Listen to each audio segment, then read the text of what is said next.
On this episode of Faith in Focus, I want to respond to the very popular, very viral episode of the Joe Rogan Experience that featured Matt Walsh that came out earlier this week. And I want to respond specifically to a couple clips that I clipped from it on their discussion on marriage. But I'm not really responding necessarily to the arguments that they were making, but I want to speak more to the underlying problem of the discussion that they were having.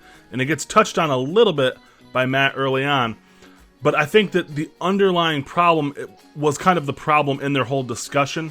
So that's kind of what I want to respond to on this episode, and I hope you enjoy it.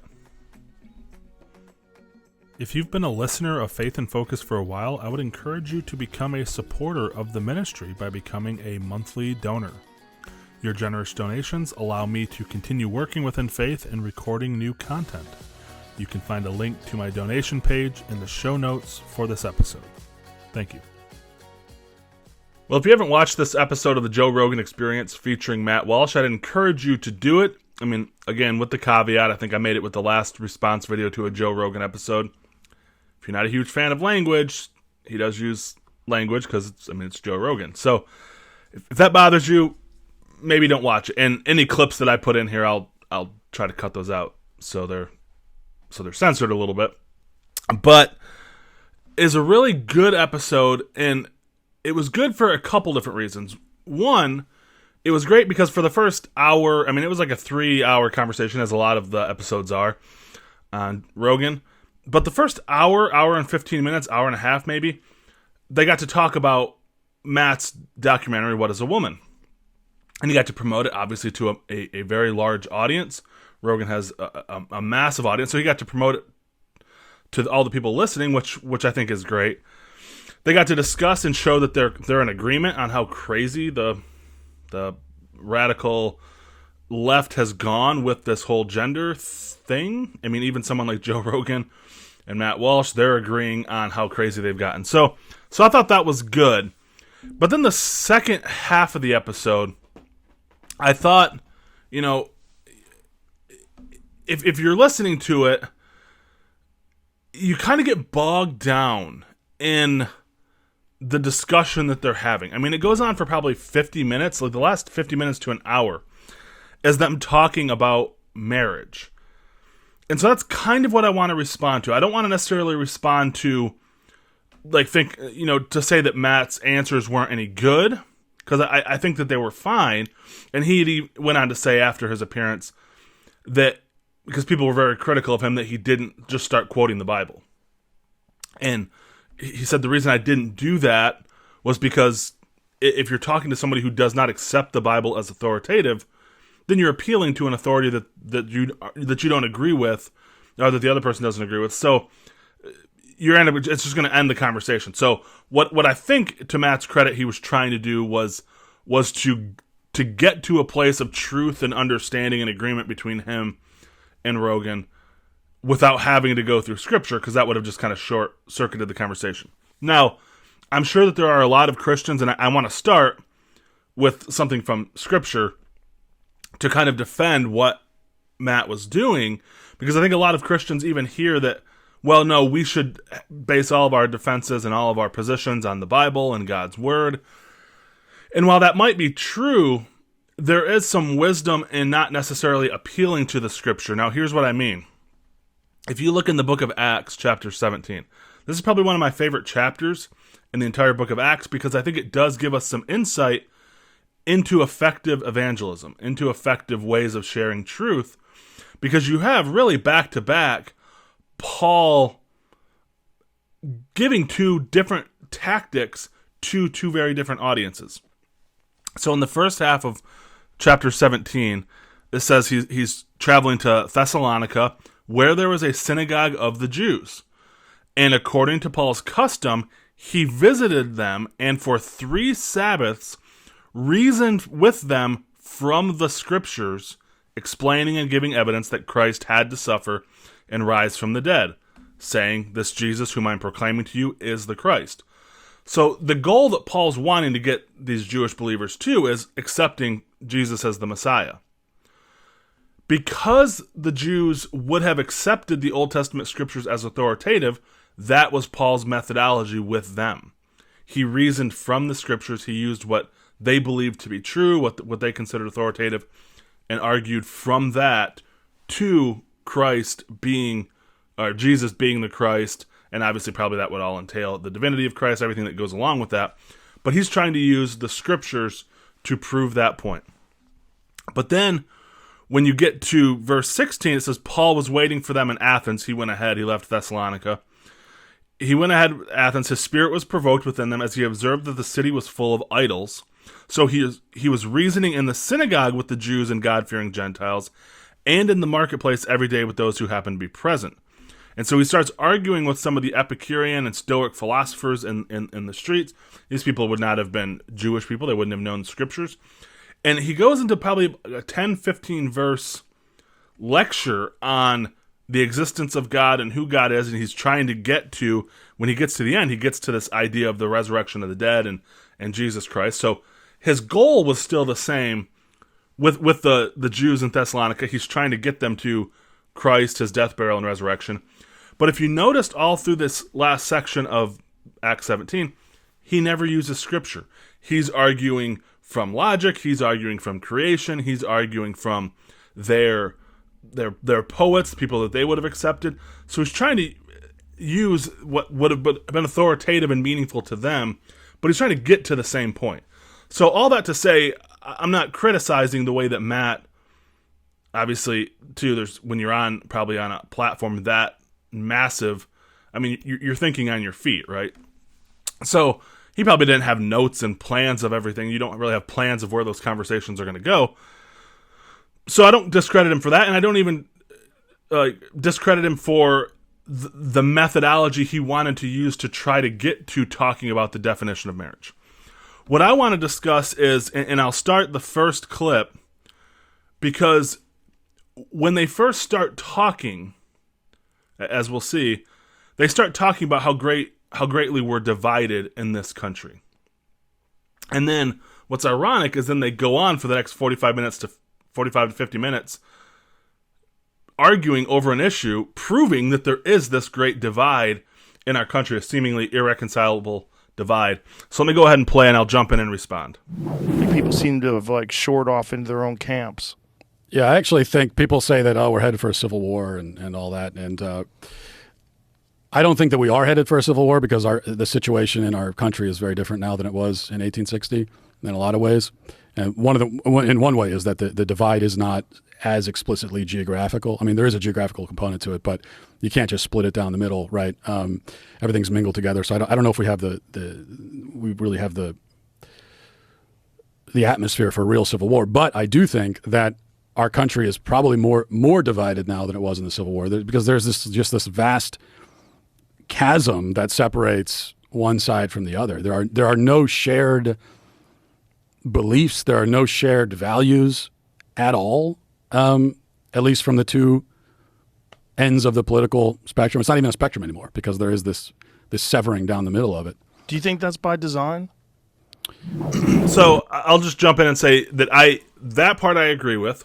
I've said probably since the beginning of Trump's presidency, maybe leading up to it, I've been saying things like, I don't see how our country ever comes back together, that this chasm ever gets bridged, because, and I wasn't articulating it quite the same way Matt was saying, but to me, it seems like on so many of the issues, we don't agree. We don't even agree, like we talk about progressive, moving the country forward. It doesn't even seem like the two sides of the political spectrum even agree on what moving forward actually looks like. I mean, when you have one side saying we think that mutilating children in pursuit of some gender ideology, when we have one side saying that it's okay to have race-based policies to make things equal, and you have the other side saying, no, I don't think we should be mutilating children. That seems like a regression, not a progression. And I don't think that we should be using racism, race-based things to move our country forward. I don't think that we should be moving in the pursuit of killing more unborn babies. So we don't even know what it looks like to move forward and to be better people, so to speak, a better country. And even on issues that we might agree on, it seems like even those things we don't agree on how we can possibly get there. So we might argue things like, okay, we do want more diversity maybe in organizations. We do think that it would be great to have more representation in an organization, a college or a workplace or something like that. So both sides might agree on that, but one side is saying, well, the way that we get there is by handicapping certain other races so that they can't take part. And the other side saying, well, no, that doesn't seem right. It seems like we need to get at the heart of why other groups are not participating in that organization. So I've been saying that for a while. It just seems like we are at an impasse where we don't even know how to move forward, even if we could agree on what moving forward looks like. I mean, to use biblical language, it seems like we are unequally yoked together, right? That's language that's often used for married couples. Two oxen that are unequally yoked, meaning maybe you've got one who's stronger and one who's smaller, so the younger one's not pulling their weight, or the stronger one's just kind of dragging them along. Or unequally yoked, meaning they're trying to go different directions. And if you're trying to get them to both go straight and one's pulling this way and one's pulling this way, it's not going to work out. You have to have two oxen who are equal in strength, equal in purpose, equal in temperament, all that kind of stuff.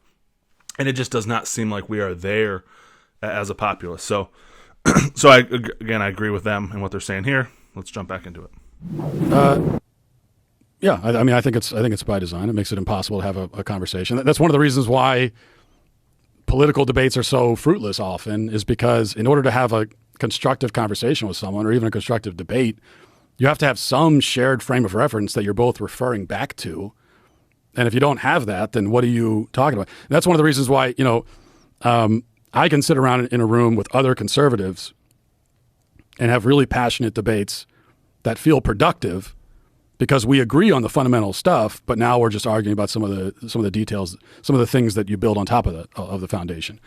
But when you don't even share the foundation, then there's nowhere to go. You reach this impasse, like I did in What Is a Woman. You eventually come back to, well, what is truth? How do we know if there's a truth? Well, once the conversation devolves into that, there's nowhere to go from there. Well, when you get away from gender, like what are the other gigantic divides that you see that are impassable? All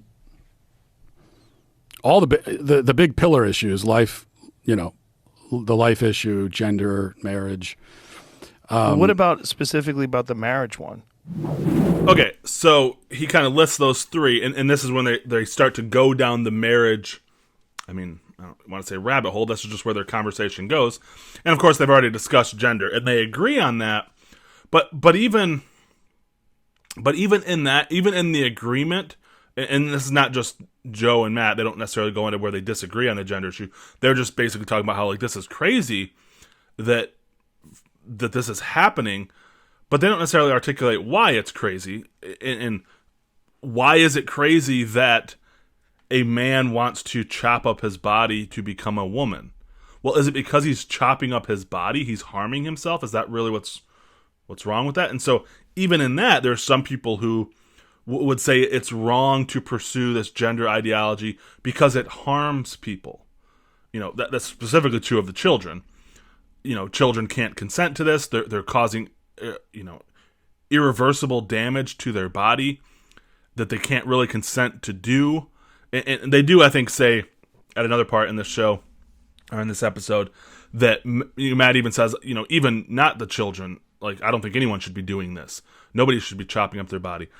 But a lot of people will say, well, adults, they can consent to it. They can do what they want. And it's like, well, that's almost kind of like conceding the point in a way that, if that person thinks that cutting up their body makes them a different gender, then they should be allowed to pursue that, rather than arguing this life, gender, marriage, these kind of pillars. They're based on truth. A man is not a woman, and a woman is not a man, nor can they become the other thing. No matter how much, I always like to quote the famous quote from Fight Club. Tyler Durden says, sticking feathers up your butt doesn't make you a chicken. Chopping your genitals off does not make you the opposite gender. Putting on a dress doesn't make you the opposite gender. Putting on makeup, wearing long hair, nothing makes you the other gender or the other sex. And why is that? Well, because truth is at the foundation of that. This is what a man is. This is what a woman is. You can't cross over between the two. So that's what's true. And so at the bottom of these things is this idea of objective truth. And that is where I think that their conversation about marriage, as we'll see, is going to start to get off the rail. And that's the next 50 minutes of their discussion is them disagreeing about marriage and the definition of marriage and why are there disagreements. And the underlying problem is because at the base, they're not agreeing on an objective truth. And so we'll see that here in this clip, the second clip here, when they start to discuss this definition of marriage. Well, do you believe that marriage, is marriage fundamentally a procreative male and female union or not? There's not really much of a compromise position there. There's not a compromise in gay men that want to be married. They're in love and they want to formalize their bond so they could see their partner if there's a medical emergency or if there's a death where you assign assets to your loved ones. Well, that's not a compromise on the fundamental definition of marriage, because that's the question that lies underneath all of this. Well, marriage is a legal union between people who love each other, right? Isn't that what it is? And for what purpose? Okay, so just hopping in, you can kind of start to see they're already getting into the weeds of what their fundamental disagreement is. Their fundamental disagreement is going to be on what is the definition of a marriage. And so if you have a definition of a marriage that says it is between one man and one woman, I mean, Matt will talk about the procreative union, which of course that starts branching off into all the different things. Well, what about people who don't want to have kids? What about people who can't have kids? Elderly people, all this kind of stuff. People, one person's sterile, they just can't have children. Does that make it not a marriage? And of course, and Matt brings this up, that no more negates what the definition of a marriage is than to say, a human is a bipedal, at least, that's part of the definition. We walk around on two legs. Well, what about somebody who can't walk? Does that make them not human? Well, no, but definitionally, generally speaking, this is what a human is. This is what defines a human. So a definition of a marriage is a one man and one woman, because those are the two types of people who can create a new life. So if you want to define marriage that way, that is the definition, and any deviation from that, of course, is going to be a deviation from marriage. You could marry a dog, and you could partner a dog and a man, which, I mean, if we have our way, I'm sure it's probably going to get to that point, and try to call that a marriage and say, well, this is a marriage. Well, why? Well, because these two things love each other. And so then the definition starts to get a little hazy. Well, what is the definition of a marriage? And so Joe's like, well, isn't it just two people who love each other? And so it starts to really get into this very subjective definition of what marriage is. And this is really where it starts to go off the rail. And you start to realize, and I think that this is the key for us as people and in society, that, and what I think can be learned from their discussion that went on for, again, 50 minutes of them just going back and forth, just volleying back and forth, arguing about a definition for something. And to me, when we're in conversations with people and we start to realize that we're talking past each other, that should be a litmus test to us that we need to go to a deeper level of conversation. We're arguing about, well, like as the illustration that Matt used earlier, if you're on the same foundation, if we are operating in the same home, we can have arguments about what colors do we want to paint the walls, what kind of carpet do we want to lay? Is this room going to be an entertainment room or a living room or a dining room? You can have all those discussions, but you can't even have that discussion if you're talking about something in a completely different house on a completely different foundation. So once you start to realize, well, wait a second, we're talking past each other on whatever issue, then you have to start to realize, okay, let's step back. We're obviously talking about two different foundational problems. And I always like to use this example, and I've mentioned it, I think, in a previous podcast before, but I was in a Bible study one time, and I had a couple of the people that were there were kind of newcomers, so they didn't know quite what we taught or believed. And then we had my buddy Phil, and he had mentioned something in his teaching about, once saved, always saved. You're secure in your salvation. And then afterwards, this group of newcomers started to kind of push back against that, and Phil had said, well, this verse says this, and this verse says that. And then they came back and said, well, what about this verse and this verse? And Phil would say, well, this is what that verse means. And so you have this verse. What do you think about this verse? And they'd say, well, this is what we think that verse means. And it went on for, 15, 20 minutes. And I kind of had to keep interjecting, saying, you guys are talking past each other. The problem is not that you're just interpreting verses differently. You each have verses to support your position, but you're rationalizing away the other person's interpretation and kind of inserting your own. You guys are arguing about something much deeper than this. So we kind of either had to put a pause on that conversation and go to a deeper discussion, or just basically abandon the discussion because we're disagreeing on foundational things.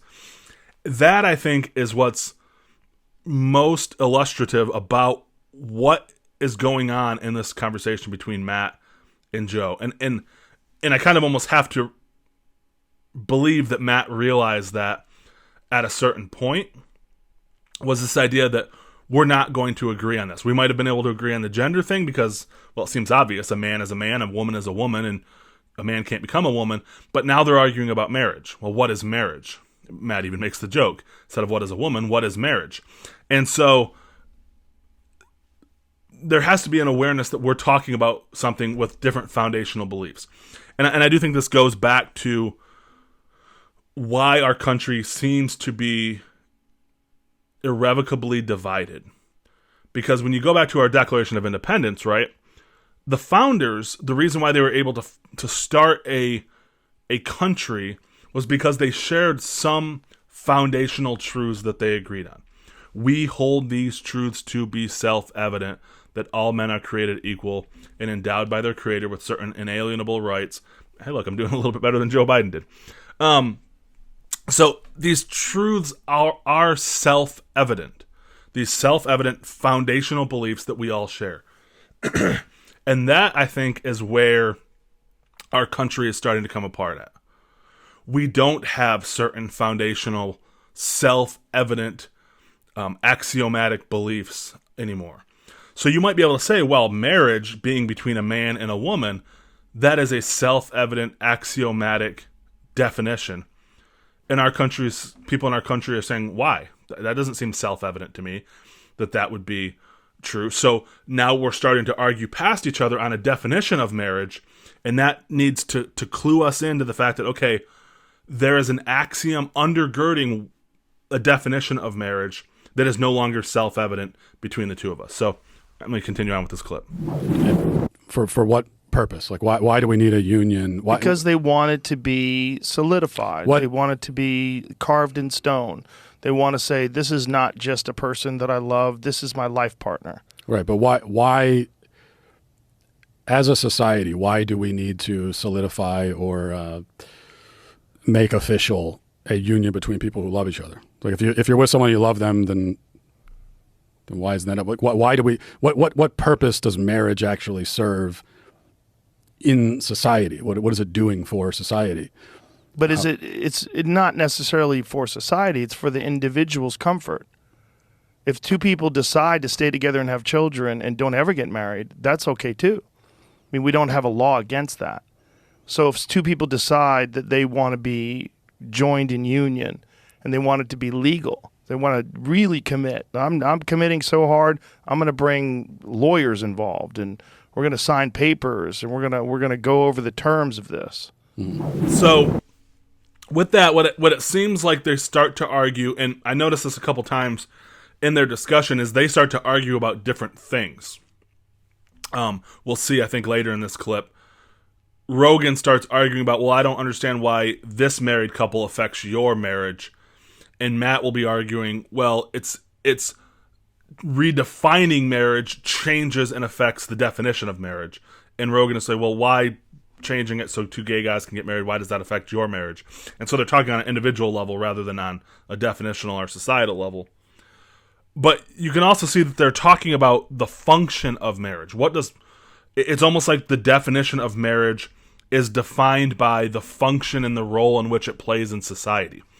Rather than, so it's almost like, to go back to the gender thing, it almost seems like that would be like arguing, well, women are women because they cook and they clean and they take care of the home. That's what makes them women. That might be their function, but that's not necessarily a fundamental definition. Those would be gender roles, right? That they might act out or play out. So a lot of it seems to be like a functional definition.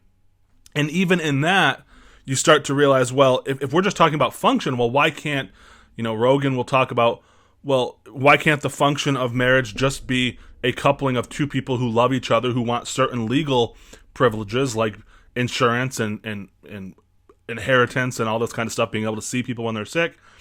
And then Matt will say, well, the function of marriage, though, is to procreate, have more children, to create a secure relationship. So they're almost arguing the function, and that's not necessarily wrong. I think that might play a role in what a marriage is. But once they start disagreeing on that, as they'll say here in a second, it just becomes subjective. Well, I think this is what the function of marriage should be. I think the marriage should function for this reason, and I think it should function for this reason. And again, as I'm trying to stress, that once you start doing that and you start to realize, okay, well, we're being very subjective in our discussion, we have to go to a deeper level and start to find some kind of foundational thing on which we agree. And so that's what this is why conversations are so important, because it does allow us to kind of flail about a bit and realize where we are going, where we're separating and splitting off as a country. So let me continue on with this clip. But I don't think it is just personal. It is also a public institution. Sure. That's what we're talking about. You want the public to recognize this. If it was just personal, then we wouldn't even be having the conversation, because people are, loving whoever they're loving, and that's it. There's no way to control that, and it is what it is. But what, if any, negative aspects would there be to people doing that if they're gay? Well, the issue is that, from my perspective, and from the perspective of most human societies that have existed in history, is that marriage is the context in which the procreative union occurs. Marriage is the foundation for the family. It's something that is reserved for that, because the male-female union has this capacity to create life, whereas no other union has that capacity. And so it is a different kind of thing, and it makes sense to call it something different. It's like if human society were to collapse overnight, and we all woke up with an amnesia and didn't remember anything about what happened before, and we're rebuilding society from scratch, and we look around and we see that, there are some couplings over here that have this weird habit of creating people, and there are other couplings where there are no people being created, we would probably call that something different. It's a different kind of thing. It's also more important to society. Like, society needs that. You're going to keep society going because you're creating people.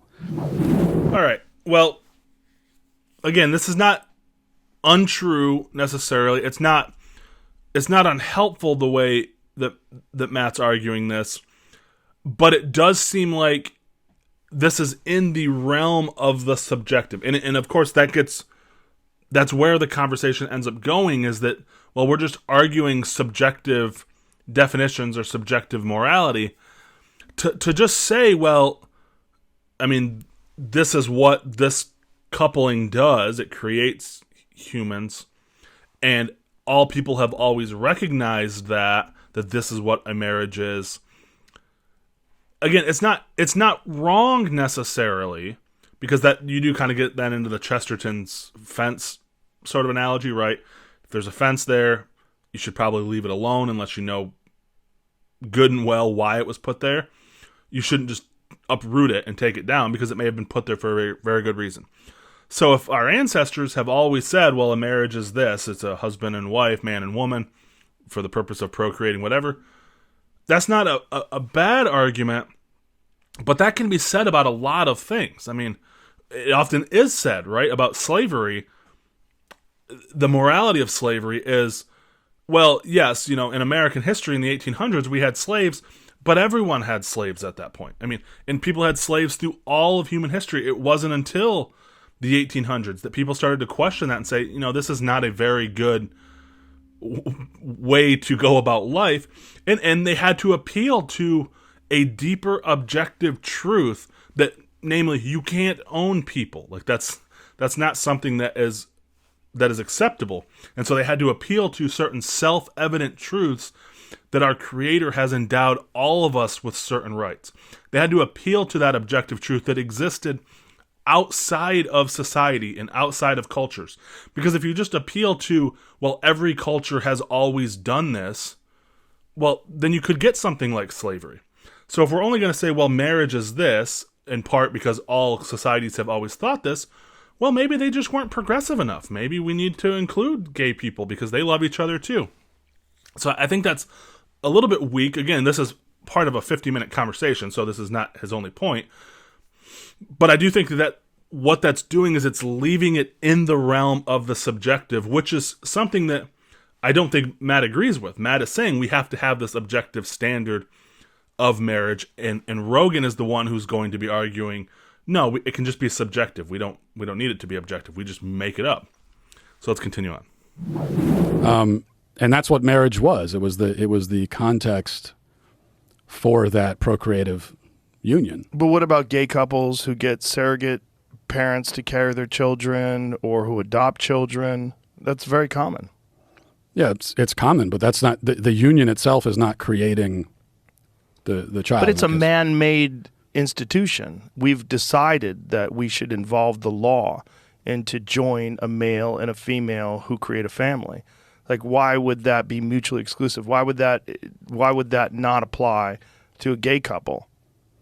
Well, again, part of it is it's a matter of definitions. So it's a little bit like the what is a woman question. It's like what is marriage? I mean, But doesn't that seem like an easier one? Like two people who love each other. This is my life partner. This is the person I want to be with to the day I die. Let's get married. Everybody is happy. Everybody celebrates. Why just two people? Why just two people? Well, I don't know. Why only two people with heterosexuals? Because that's not always the case. Well, because only two people can create another person, No, you can have another person involved, and they can have your kid too. I mean, isn't that what the Mormons did? Yeah, but only two people can actually create two people at a time. Right. Right. Exactly. Okay. And that's one of the reasons why I would also, if we want to call it heterosexual polygamy, I'm not a proponent of that because, when two people create another person, the child that they've created now needs and deserves and has a right to be raised in a stable environment with a mom and a dad who are living together in the house. That's what we should endeavor as a society to provide every child. And children need both. A child needs a mom and a dad. That's the way nature has set it up. All right, so that's I think a valid point, and I do think that from a natural law standpoint, I think what Matt just said is an excellent point to say this is why we have to have something called a marriage that is unique, that is between a man and a woman, because they can create children. This is the most healthy way to move society forward. This is the way society has always been organized and has always functioned. It has gotten us here this far. It has gotten us this far so far. Let's not destroy that. Let's call that something different. Now, this would require a high level of maturity by our culture, which I don't think exists. But you could understand how, and this was, I think, was part of the, calling things like a union, but not a marriage, and that wasn't enough for people who wanted it to be equal. You could see how a mature society would say, well, this thing is called a marriage. It is something that's uniquely different than any other kind of coupling you might have. Man, man, woman, woman, 3 guys, 2 girls and a guy, a dog and a guy, whatever. You can, if you want to have those kinds of relationships and be outside of the norm, maybe we can discuss if there's some kind of legal provision that the government could give you in those types of things, but we're going to reserve this objective definition of marriage for man, woman, with this purpose and goal in mind, because we can't let that thing break down. And however that might shake out, I'm not sure. Maybe offer the same legal privileges that you might give, two men or two women, or a man and a dog, or whatever that might be, but just not calling it a marriage. In the same way that I think that would be the reasonable way to handle the transgender thing, is to, even if we wanted to accept that there are people who have gender dysphoria, and then argue about, well, what do we allow them as a society to do? Some people might say, well, they're adults, let them chop up their body if they want to. I still don't necessarily think that's the right path to go. But you could have that discussion. The insanity is when we try to say that man has now become a woman. If we as a society could say, listen, Johnny, there's something different about you. You have this issue that you think that you're a woman.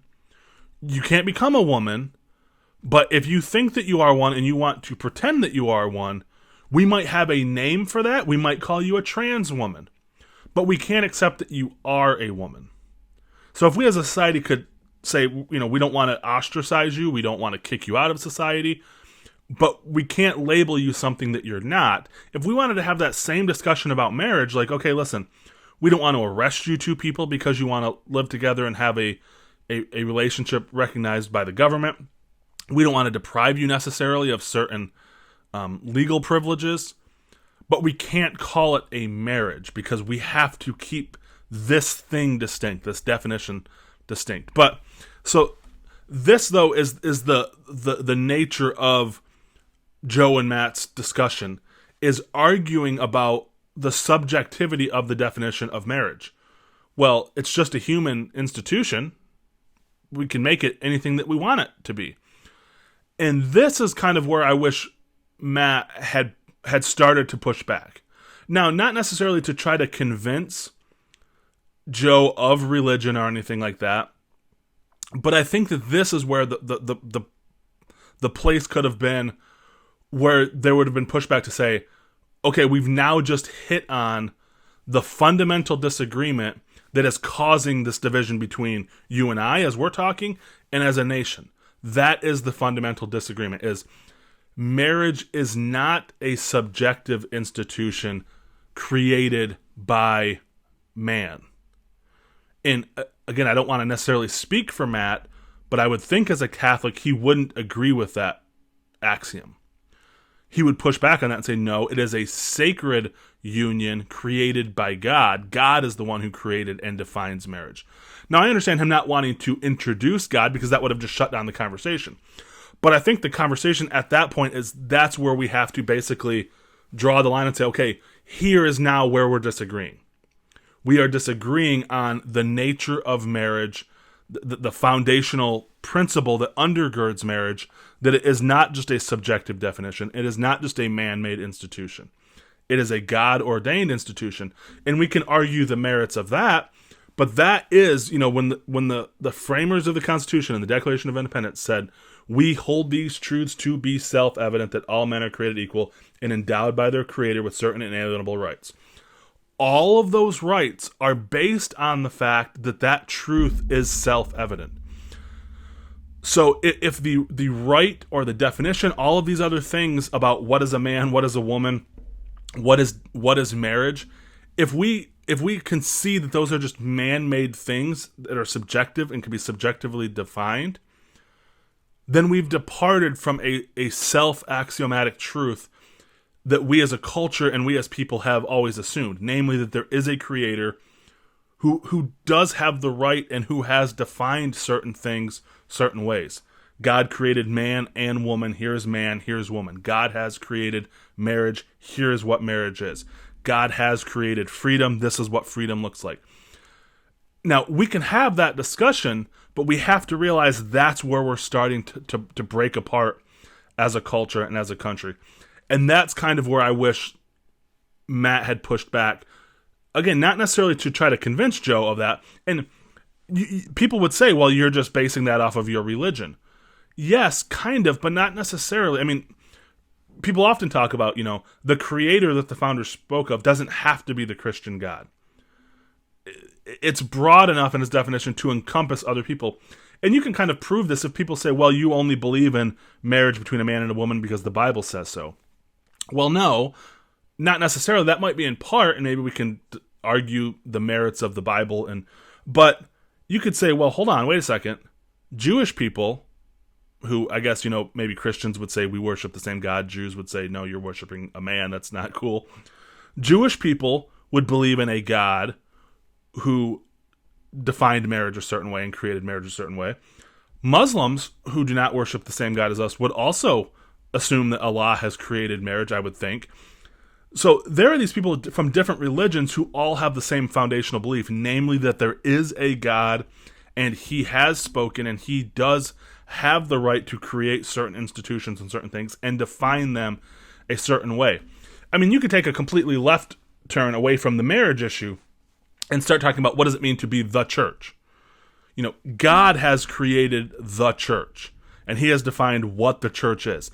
Namely, it's all of his people who have accepted Christ and been baptized into the body of Christ, who have had that spiritual placing into the people of God. You are a part of the church. You can't get out of the church, even if you don't go to a church building.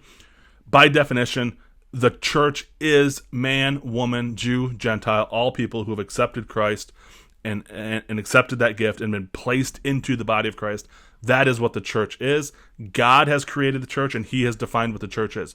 We don't have the right to say, well, these other people who don't really believe that Jesus is God, let's bring them in. We'll the church is just a man-made institution anyways, right? And we just define it. It's just people who believe in God and kind of like Jesus a little bit. So let's bring those people in.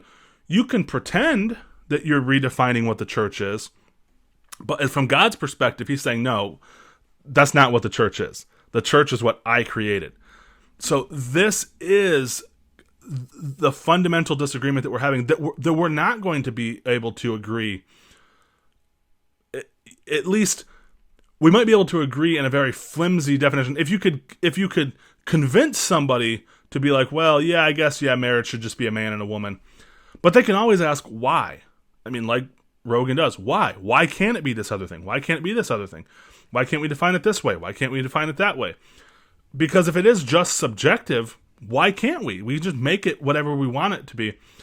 That seems to be a much deeper fundamental disagreement. So this last little section of this clip I'll play and then comment on it. I just don't see how a gay marriage in any way damages a straight marriage. I don't see it at all. It doesn't make any sense to me. It just seems to me that people want to be look, if you wanted to look at logic, especially in our modern society, which is pretty fucked when it comes to relationships, it's somewhere in the neighborhood of 50% of all marriages end in divorce anyway. They don't make it. I don't know if anything would damage marriage and damage the institution of marriage is the option of divorce. I don't think gay people getting married in any way, shape, or form changes a bond that you have with your wife. It's just called marriage. It's a human invented thing. If we decide that gay people can get married too, I just don't see how it damages anything. I don't think it tears down the definition of marriage in any way. It just opens up the possibility that people who are gay won't be discriminated against. All right, so you can kind of see the little the shift that Rogan has made. He's trying to say, well, I don't see how allowing two gay guys to get married affects your marriage, Matt, between you and your wife. And Matt will say, well, it doesn't really. I'm happy in my marriage. And that's not really the question. But Rogan kind of conflates that with the same idea that I don't see how two gay people affects the definition of marriage. And those are really two different things. Again, going back to the church illustration, I don't see how if you've got a church that's very, ecumenical, very, if you want to say progressive, liberal, and they will welcome Muslims, and they will welcome whatever, people who are not part of the body of Christ, and they'll say, you are part of the church. We welcome you here. You're part of the church. That church redefining the church does not affect my church that I'm a part of. But it does affect the definition of the church. If more and more people start to believe that that's what the church is just any group of people who kind of like Jesus and think that we call ourselves a church, so there we are, we're a church, that does affect the definition of the church and people's view of what the definition of the church is. So it's kind of arguing two different things to say, yeah, it doesn't affect my church, but it does affect the definition of the church. Yeah, I don't think that a gay couple existing directly impacts. There's a gay couple and wherever, and I'm with my wife in our house. Like obviously, Right. there's not. But I'm not talking about on the individual level. I'm talking about on the societal level. Right. I would agree that divorce, especially this no-fault divorce, rampant divorce. I don't think it's as high as 50%. I know that's often quoted. I'm not sure where that comes from, but it is high. It's too high. And Chris Rock has a great joke about that. He said those are just the people with the courage to get out. He's like, how many cowards stay? But it's also true that the advocates for what we call now traditional marriage, which I just call marriage, but the advocates for traditional marriage put themselves at a disadvantage by especially in the churches, like allowing this rampant divorce to occur. And then you've already sort of given up on some marriage is supposed to be monogamous and permanent, as well as procreative. Well, you've given up monogamy and permanence, and so now it's not. That's two of the three legs gone, and so now this assault was waged on the procreative part of it, and it was difficult to withstand it because the institution had already been weakened. So I agree with you there, but my answer to that is to try to reinforce what marriage is, not to just give up on it entirely. And I still think you're left with this question of, like, if marriage is not what I'm saying it is, then why do we even need it? What's the point? I mean, you're saying it's a man-made institution. Yes. But you're also, like, the way that you're presenting it, it's a totally meaningless institution. So No. they don't need it at all. No, it's not meaningless. It's because it means something to the people that get married. So it's just a subjective, symbolic thing. I mean, what? Yeah. So if you're Kind of what it is. Look, there's a massive response. So that's kind of where, when the conversation just completely goes off the rails, because if you've got one person saying marriage is an objective thing and one person saying it's subjective, you've then just entered into the same ridiculous conversation that we're having about gender in our culture. That no, man is an objective thing, woman is an objective thing, and you've got one people saying, nah, it's just subjective. And I remember one time having a discussion with a gal who's now super radically progressive on the left. But at the time, she was headed down that path. And I remember talking, this was probably 7-8 years ago, talking to her, and she was kind of espousing this idea that, gender is a spectrum. You can identify as a woman for any reason. You can be a woman for any... And I thought, well, that doesn't make any sense, because if you can just be a woman for any reason, like, if this woman was to say, you know what, I believe I'm a woman because I love shopping for shoes... And then another man was to say, well, I believe I'm a man because shopping for shoes, that's what men do. Men shop for shoes and boots and stuff. So shopping for shoes makes me a man. They're using the same criteria but they're saying this is indicative of the fact that I'm a man. The same thing is indicative that I'm a woman. How does that make sense? She goes, yeah, it's whatever you want it to be. Whatever makes you feel like a woman or a man. And then I realized at the point, like, my brain almost leaked out of my skull, because it's like we can't even have a conversation anymore because this woman's so crazy. If you do the same thing with marriage is just subjective. That's when people talk about the slippery slope. Well, it's just going to become anything at that point, because once you say it's just a subjective thing, it's just a man-made thing, it's going to just become anything. And we will start to see that in our culture. You're going to see it with adult men or women, but adults with children who say, well, age is a spectrum too. Why is that any less of a spectrum than male or female? So I identify as a 13-year-old, or this 13-year-old identifies as a 25-year-old, and we're going to get married. So how can you defend against that if gender, age, everything's subjective, marriage is subjective? If all of that stuff is subjective, we've completely thrown out the foundation on which we can have the discussion. So to me, that is the heart of this disagreement. And again, I would encourage you to go on and listen to it. I mean, it is interesting to listen to them go back and forth, but you start to realize they are just talking past each other. And I think that more than anything, it is indicative, and that's what I think we as people we need to encourage conversation. I don't think we should discourage that, but I think that we have to look for these markers that once we start to realize, wait a second, we're crossing our lines here, we're not talking really about the same thing, then we have to shift the conversation to start talking about something that's more foundational than that, more fundamental than that. So yes, it's fine to not interject scripture or the Bible or religion into certain conversations, but once you realize, okay, well, wait a second, we're talking past each other because we don't have an objective standard of something to discuss on, then we may have to, I don't want to say retreat, but we have to go down deeper to a foundational truth. And ultimately, with the marriage thing, I think it is going to have to get to a fact that there is a creator, and he is the one who defined marriage and made marriage what it is. And then we're going to have to defend that position. Because if it's no longer self-evident, then you're going to have proofs and evidence to win people back over to where they realize, okay, now I do agree with that. It's not self-evident any longer, so we have to produce evidence to show that actually this does make sense. So again, encourage you, go on, listen to that episode. I'll put the link to that episode in my show notes. I'll even put in, because in the episode they reference on whatisawoman.com, you can go on and watch the first 15 minutes of the documentary for free. So I'll put that link into the show notes as well. Go on and listen to it. It is very interesting, but just keep in mind, we can argue and discuss, I don't want to say superficial things, but surface level things. But once we realize we're disagreeing about those things, take it to a deeper level and try to figure out what's underlying this, and then see if you can engage that person on that issue. So that's this episode for today, and I hope you enjoyed it. Have a good one. While Faith and Focus is a ministry of InFaith, the views and opinions expressed in this podcast do not necessarily reflect the views and opinions of InFaith as a mission.